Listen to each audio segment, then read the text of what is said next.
जज्बात में गहराई है, अल्फाज में दम है, शायर का असासा तो महज जोर कलम है।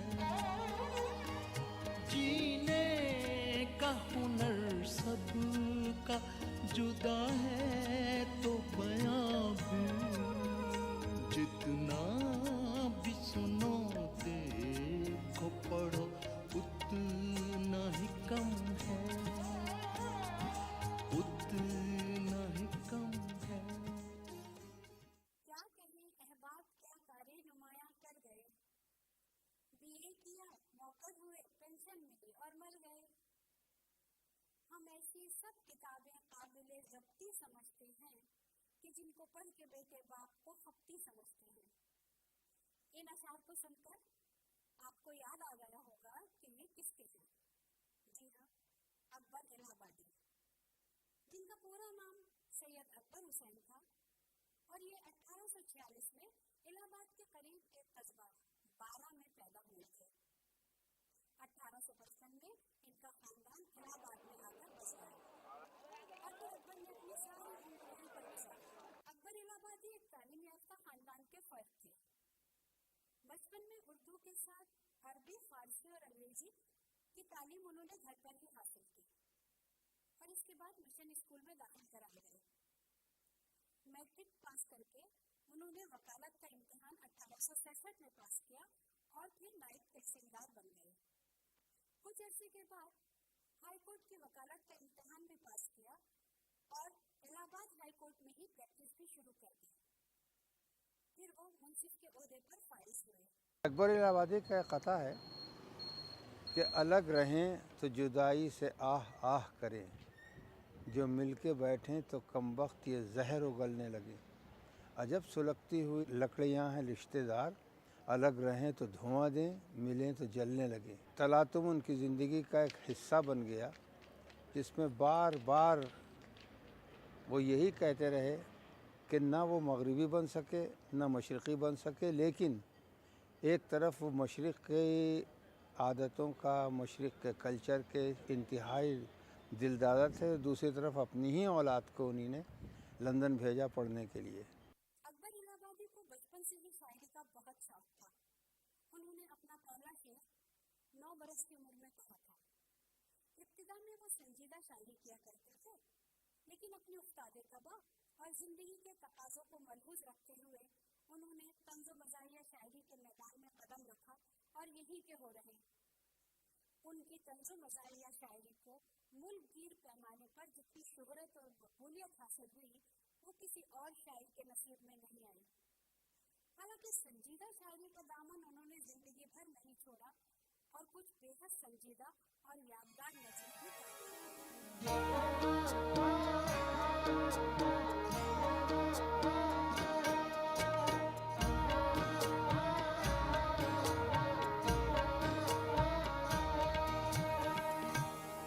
दुनिया में हूँ, दुनिया का तलबगार नहीं हूँ।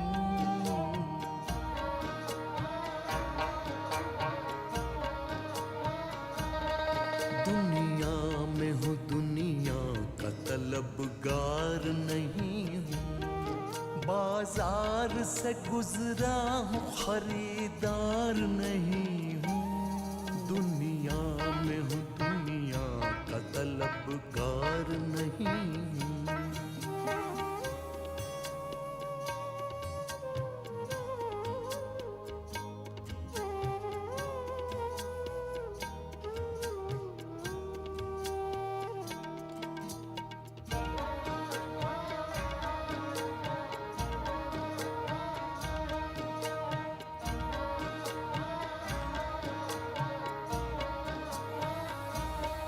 जिंदा हूँ मगर ज़िस्त की लज्जत नहीं बाकी। जिंदा हूँ मगर ज़िस्त की लज्जत नहीं बाकी। हर चंद की हूँ होश में होशियार नहीं हूँ। हर चंद की हूँ होश में होशियार प्यार नहीं हूँ, दुनिया में हूँ दुनिया का तलबगार नहीं हूँ।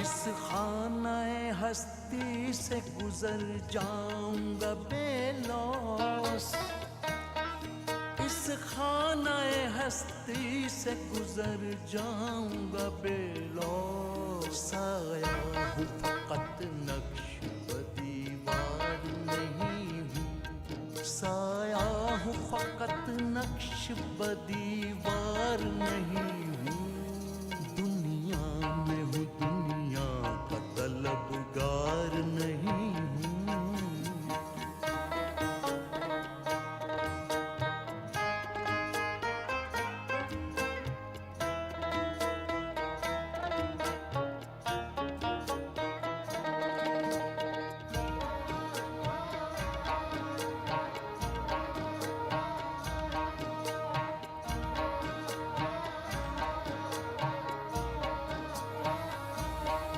वो गुल हूँ खिजाने जिसे बर्बाद किया है, वो गुल हूँ खिजाने जिसे बर्बाद किया है। उलझूं किसी दामन से मैं वो खार नहीं हूँ, उलझूं किसी दामन से मैं वो खार नहीं हूँ, दुनिया में हूँ दुनिया का तलबगार नहीं हूँ।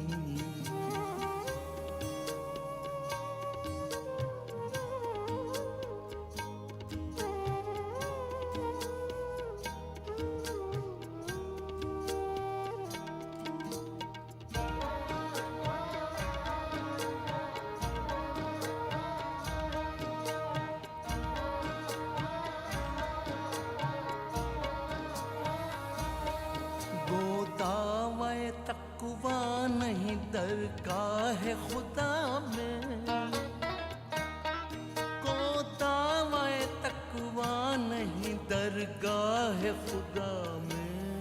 बुत जिससे हूँ खुश ऐसा गुनाहगार नहीं हूँ, बुत जिससे हूँ खुश ऐसा गुनाहगार नहीं हूँ, दुनिया में हूँ दुनिया का तलबगार नहीं हूँ, बाजार से गुजरा हूँ खरीदार नहीं हूँ, दुनिया में हूँ दुनिया का तलबगार नहीं हूँ, दुनिया में हूँ दुनिया का तलबगार नहीं हूँ, दुनिया में हूँ दुनिया का तलबगार नहीं हूँ।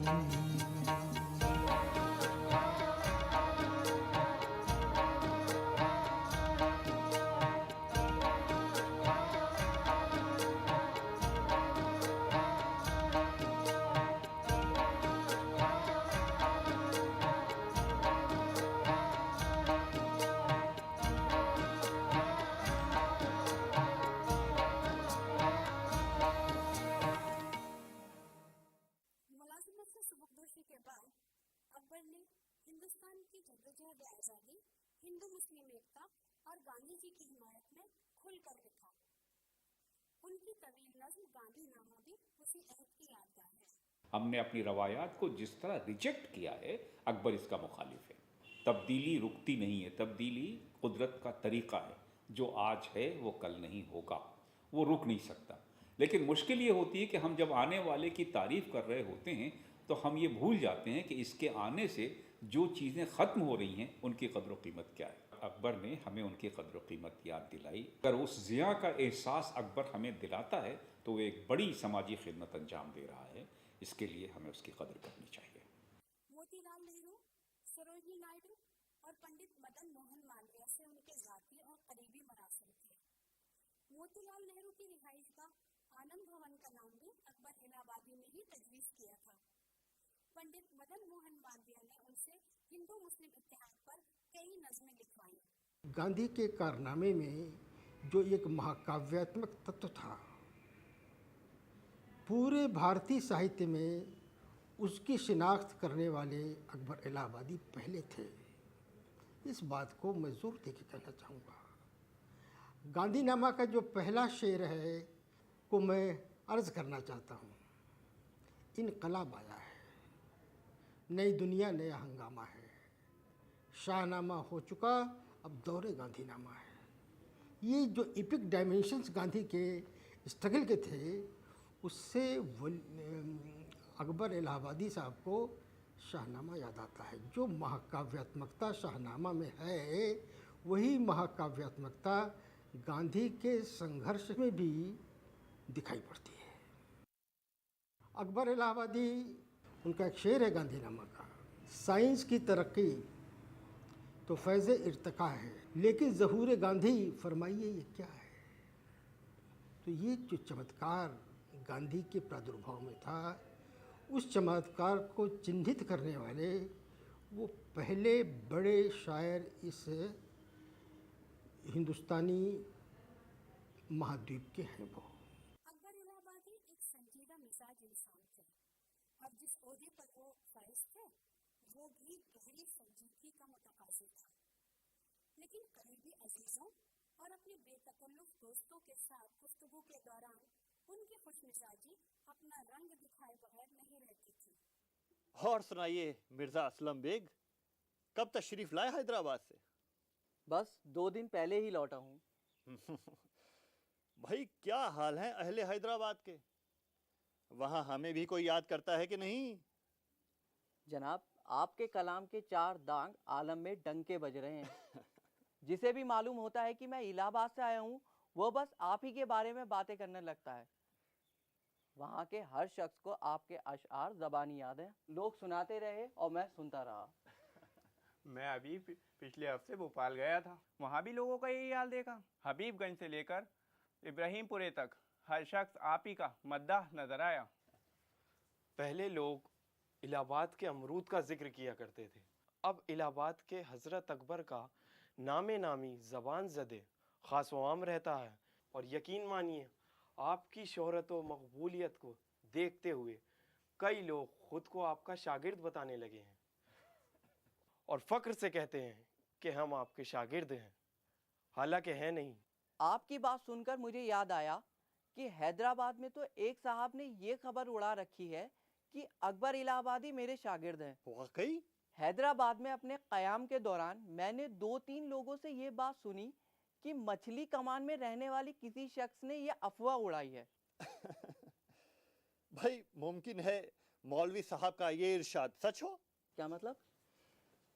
याद आता है बचपन में हमें एक मौलवी साहब के सुपुर्द किया गया था। वो हमें इल्म सिखाते थे और हम उन्हें अक्ल। बरसों की कोशिशों के बाद भी कोई नतीजा नहीं निकला। हम दोनों अपनी अपनी कोशिशों में नाकाम रहे। ना मुझे इल्म आया, ना उन्हें अक्ल।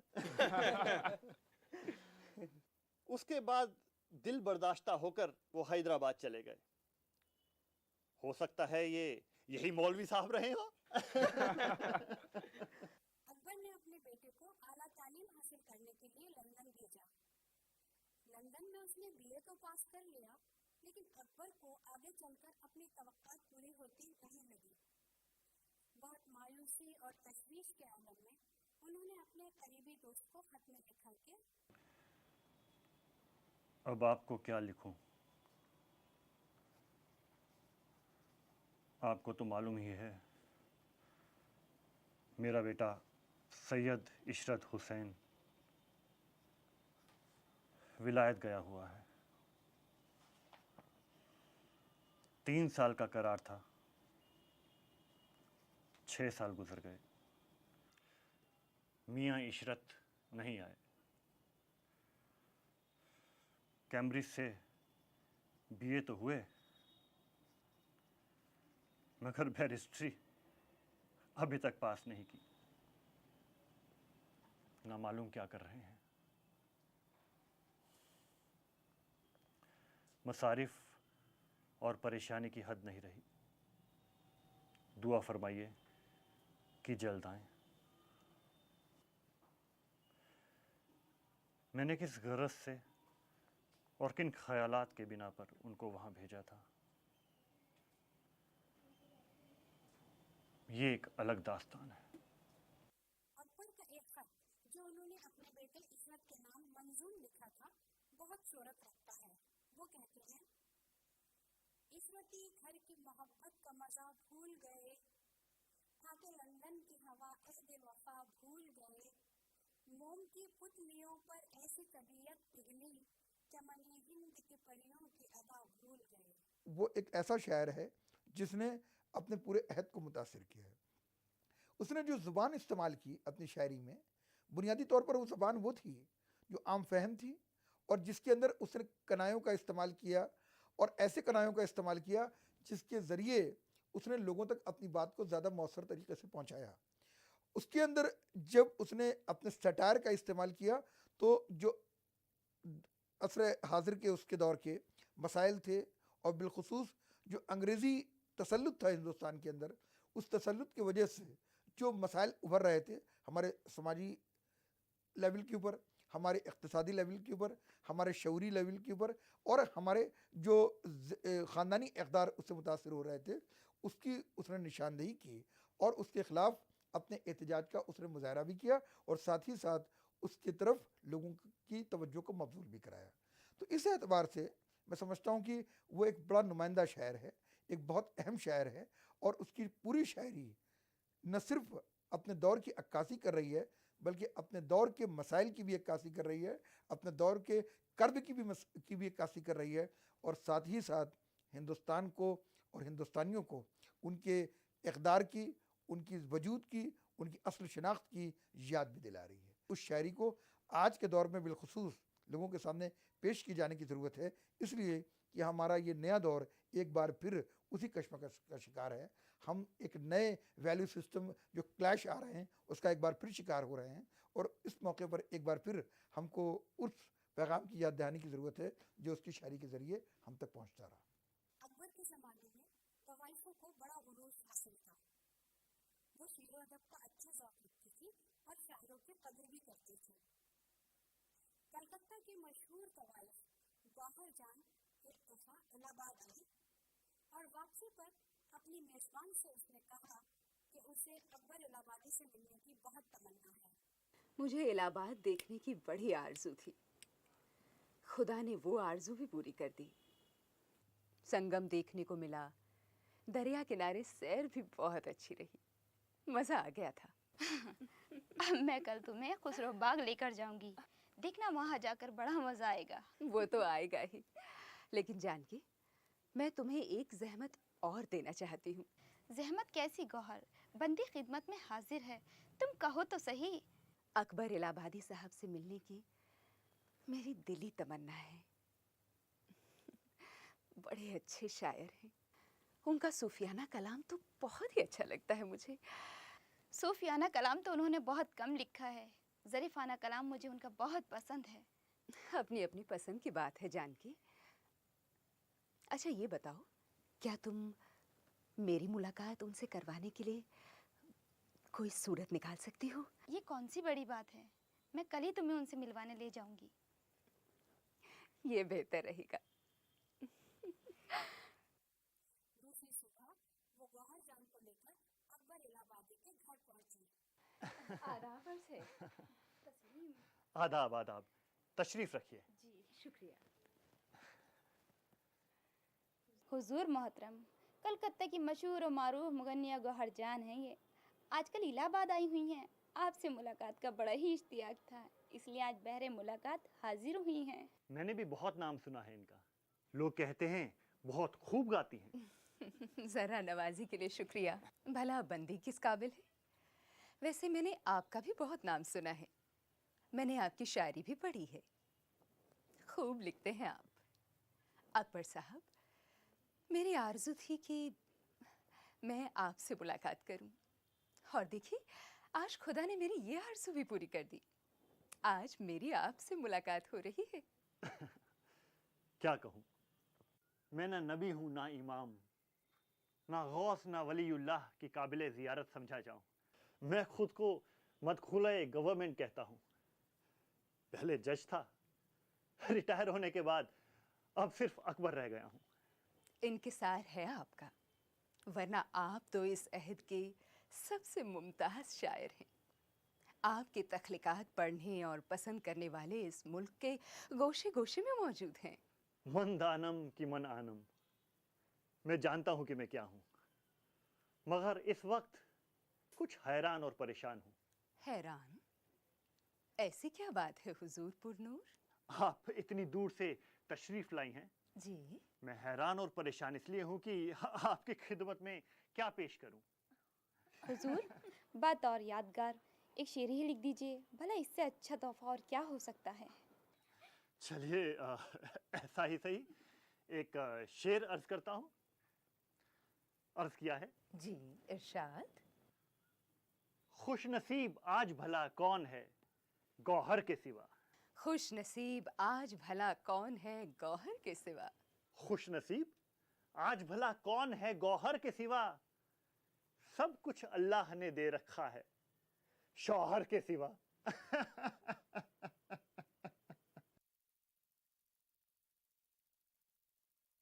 अकबर इलाहाबादी मशरक़ी तहजीब व तमद्दुन के ज़ायदा व परवरदा थे। मशरक़ की अखलाक़ी और समाजी कदरें उन्हें बेहद अजीज़ थीं, और अंग्रेज़ों के ज़माने में जब इन कदरों को ठेस पहुंचाई जा रही थी, इन कदरों पर जब मगरबी कदरों को लादने की कोशिश की जा रही थी और मगरबी कदरें मुसल्लत की जा रही थीं, ऐसे वक्त में अकबर इलाहाबादी ने अपनी कदरों का, मशरक़ी कदरों का तहफ़्फ़ुज़ करने का बीड़ा उठाया और उन्होंने अपनी शायरी के ज़रिए से ये काम सर अंजाम दिया। अकबर अपने एक शेर में कहते हैं कि नज़्म अकबर को समझ लो यादगार इनकलाब, ये उसे मालूम है टलती नहीं आई हुई। अकबर बहुत अच्छी तरह जानते थे कि वो उल्टे धारे चलने की कोशिश कर रहे हैं, वो एक बढ़ते हुए तूफ़ान को रोकने की कोशिश कर रहे हैं, और ना वो उल्टे धारे चल सकेंगे और ना इस तूफ़ान को पूरी तरीके से रोकने में वो कामयाब होंगे।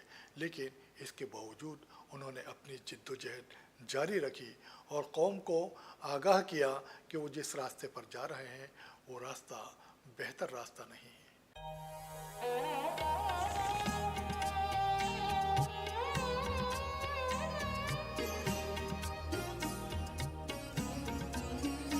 जज्बात में गहराई है, अल्फाज में दम है, अल्फाज में दम है, शायर का असासा तो महज जोर कलम है,